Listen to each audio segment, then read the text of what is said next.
दिल्ली में राहुल गांधी और आदित्य ठाकरे के बीच हुई चर्चा पर प्रतिक्रिया देते हुए ठाकरे गुट नेता सांसद संजय राउत ने मुंबई में पत्रकारों से बात करते हुए बीजेपी पर जमकर निशाना साधा। उन्होंने चुनाव आयोग को भ्रष्टाचारी और घोटालेबाज कहते हुए चुनाव आयोग को बीजेपी का गुलाम कहा और उन्होंने कहा कि चुनाव आयोग मोदी और शाह के दहशत में नीचे है।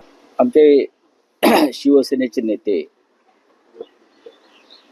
आदित्य ठाकरे दिल्लीमध्ये 2 दिवस दौऱ्यावर होते आणि हा दौरा पूर्णपणे राजकीय भेटीगाठींचाच दौरा होता। राहुल गांधींना भेटले आदित्य ठाकरे।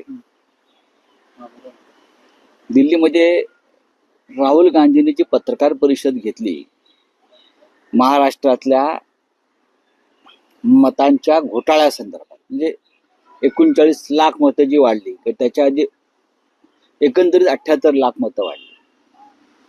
ती कशा प्रकारे वाढली, कशी वाढली, किंवा एकाच मतदारसंघामध्ये कामठी हे त्याने नाव घेतलं, 35-36 लाख मतं वाढली आणि ती एकाच पक्षाला मिळाली, किंवा जी 39 लाख मतं वाढली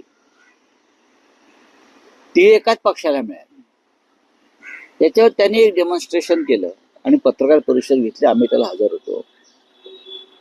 त्यानंतर आदित्य ठाकरे आणि राहुल गांधी यांच्यामध्ये एक डायलॉग झाला त्या पत्रकार परिषदेनंतर, आणि महाराष्ट्रामधल्या अनेक मतदारसंघामध्ये अशा प्रकारे मतदान यादीतला असे अनेक घोटाळे, त्याच्यावरती वरुण सरदेसाई, आदित्य ठाकरे यांनी रिसर्च केलं। तर त्याचं एक आदान प्रदान झालं आणि त्या संदर्भात पुढली रणनीती काय असावी।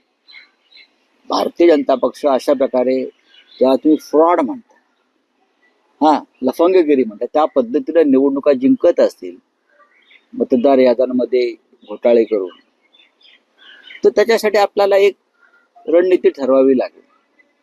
या संदर्भात या 2 तरुण नेत्यांमध्ये प्रदीर्घ चर्चा झाली। त्यानंतर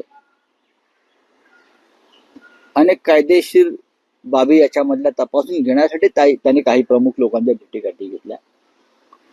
त्याच्यामध्ये बिजू जनता दलाचे जे प्रमुख नेते आहेत, अमर पटनाईक, जे एक मोठे कायदे पंडित आहेत, ते त्याच्यावर काम करतायत की ओरिसामध्ये भारतीय जनता पक्षानं अशाच प्रकारे घोटाळे करून कशा निवडणुका जिंकल्या ओरिसामध्ये, विधानसभा आणि लोकसभा।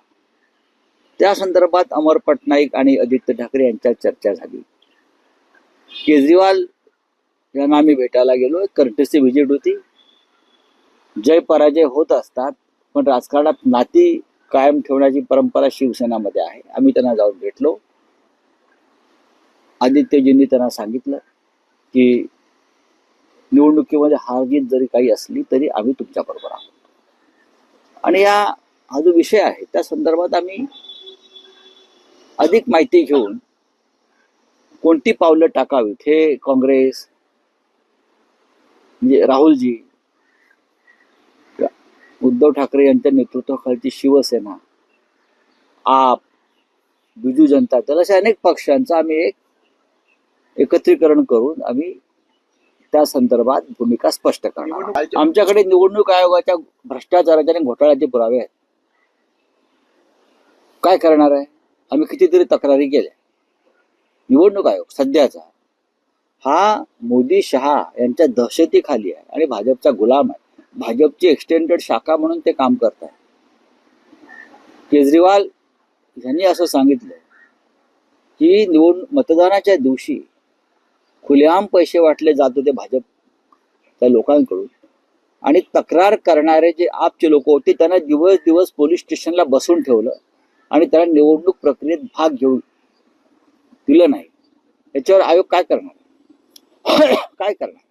मरकळवाडी ही तक्रार नाही का पुराव्यासह? तुम्ही मरकळवाडीला मॉक पोल का रोखलत? त्या गावच्या लोकांनी ठरवलं होतं की आम्हाला आमचं समाधान करून घेऊ द्या की आमची किती मतं आहेत। मग निवडणूक आयोगानं तिथे 144 कलम का लावायला लावलं? निवडणूक आयोग ही क्या भाजपनं पोचलेले गुंडांची टोळी आहे का?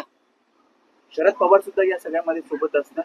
नक्कीच माननीय पवार साहेब हे सुद्धा त्यांच्या पद्धतीनं या निवडणूक प्रक्रियेतली लढाई लढतायत। मग ईव्हीएम असेल, त्यांनी ईव्हीएम वरती आक्षेप घेतलेलाच आहे यावेळेला, आणि ते आमच्या बरोबर आहे.